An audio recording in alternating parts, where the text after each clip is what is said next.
You, John Fitzgerald Kennedy, do solemnly swear. I, John Fitzgerald Kennedy, do solemnly swear. That you will faithfully execute the office of President of the United States. That I will faithfully execute the office of President of the United States. And will, to the best of your ability. And will, to the best of my ability. Preserve, protect, and defend the Constitution of the United States. Preserve, protect, and defend the Constitution of the United States. So help you God. So help me God.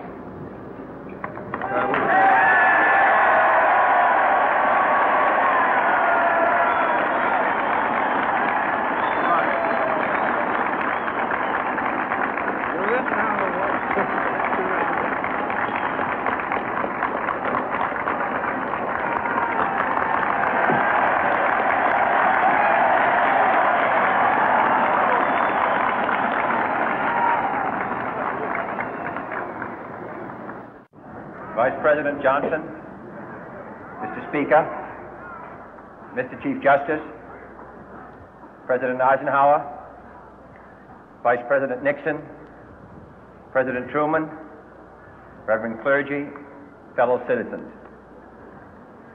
We observe today not a victory of party, but a celebration of freedom, symbolizing an end as well as a beginning, signifying renewal as well as change.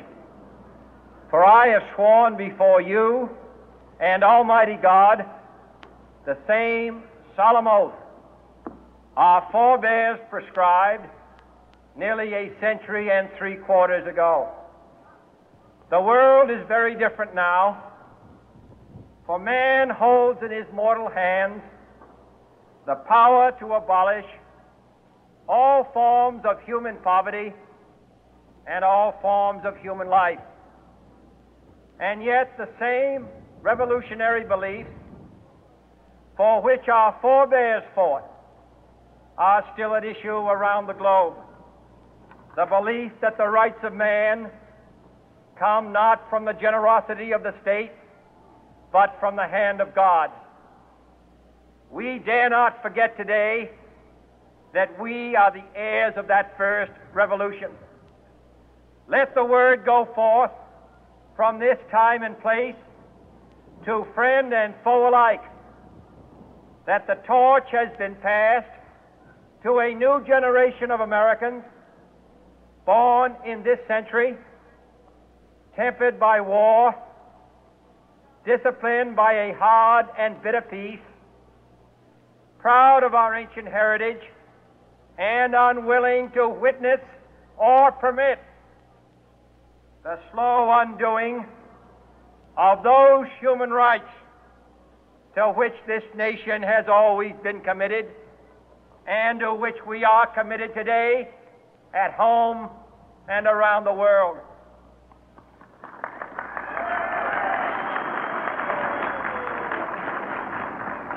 Let every nation know, whether it wishes us well or ill, that we shall pay any price, bear any burden, meet any hardship, support any friend, oppose any foe to assure the survival and the success of liberty.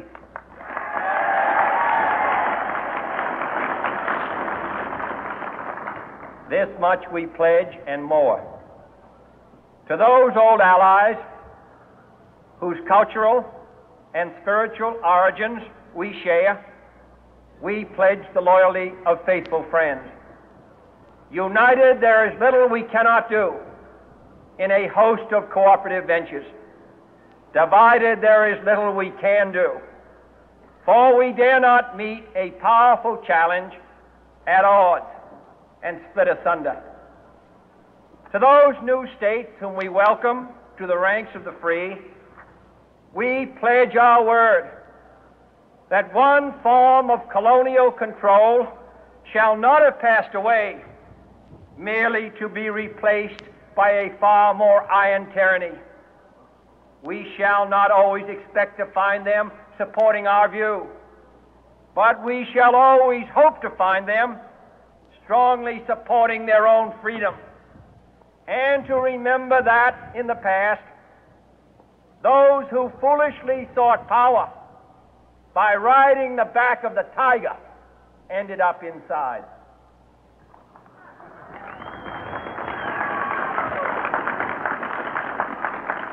To those people in the huts and villages of half the globe struggling to break the bonds of mass misery, we pledge our best efforts to help them help themselves for whatever period is required, not because the communists may be doing it, not because we seek their votes, but because it is right.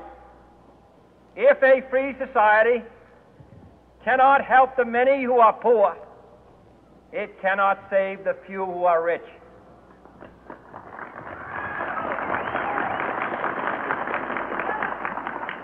To our sister republics south of our border, we offer a special pledge to convert our good words into good deeds, in a new alliance for progress, to assist free men and free governments in casting off the chains of poverty.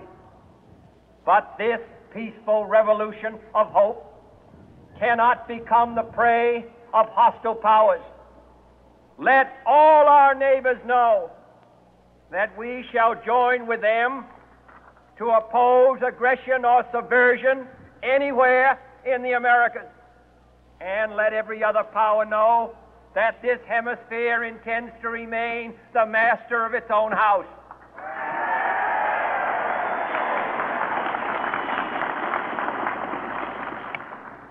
To that World Assembly of Sovereign States, the United Nations, our last best hope, in an age where the instruments of war have far outpaced the instruments of peace, we renew our pledge of support to prevent it from becoming merely a forum for invective, to strengthen its shield of the new and the weak, and to enlarge the area in which its writ may run.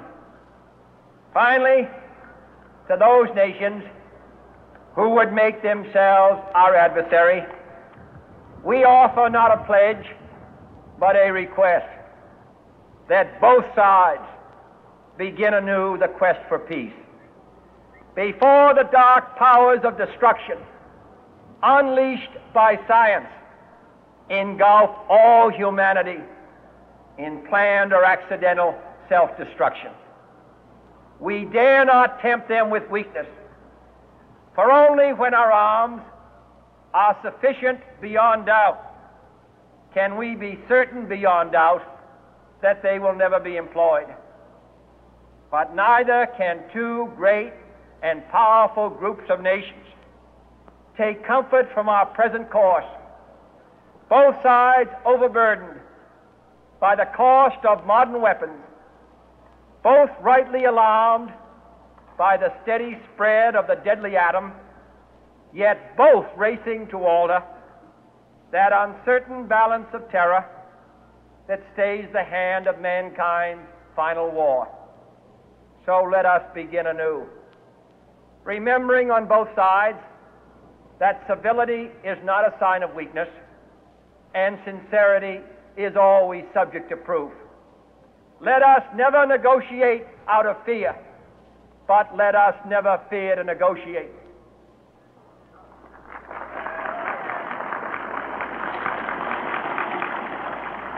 Let both sides explore what problems unite us, instead of belaboring those problems which divide us.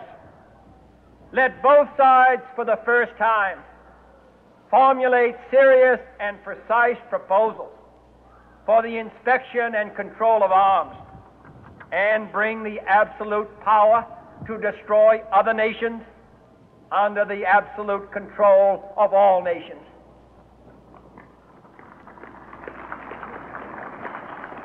Let both sides seek to invoke the wonders of science instead of its terrors. Together, let us explore the stars, conquer the deserts, eradicate disease, tap the ocean depth, and encourage the arts and commerce. Let both sides unite to heed in all corners of the earth the command of Isaiah to undo the heavy burden and let the oppressed go free. And if a beachhead of cooperation may push back the jungle of suspicion, let both sides join in creating a new endeavor, not a new balance of power, but a new world of law, where the strong are just and the weak secure and the peace preserved. All this will not be finished in the first 100 days, nor will it be finished in the first 1,000 days, nor in the life of this administration, nor even perhaps in our lifetime on this planet. But let us begin.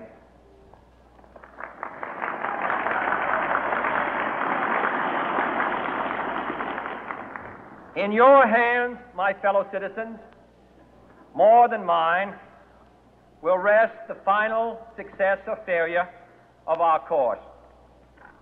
Since this country was founded, each generation of Americans has been summoned to give testimony to its national loyalty. The graves of young Americans who answered the call to service surround the globe. Now the trumpet summons us again, not as a call to bear arms, though arms we need, not as a call to battle, though in battle we are, but a call to bear the burden of a long twilight struggle, year in and year out, rejoicing in hope, patient in tribulation, a struggle against the common enemies of man, tyranny, poverty, disease, and war itself.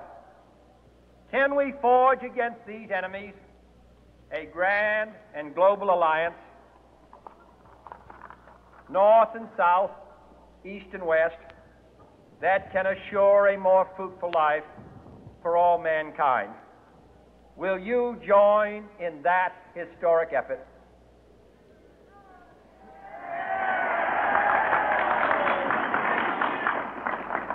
In the long history of the world, only a few generations have been granted the role of defending freedom in its hour of maximum danger. I do not shrink from this responsibility. I welcome it.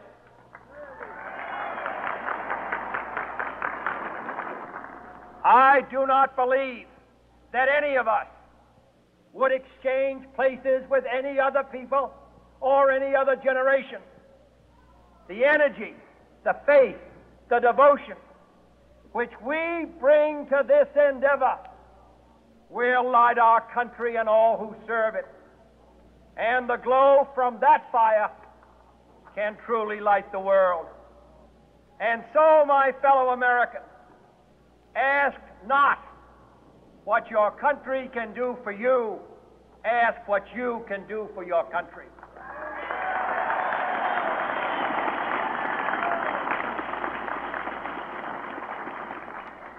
My fellow citizens of the world, ask not what America will do for you, but what together we can do for the freedom of man.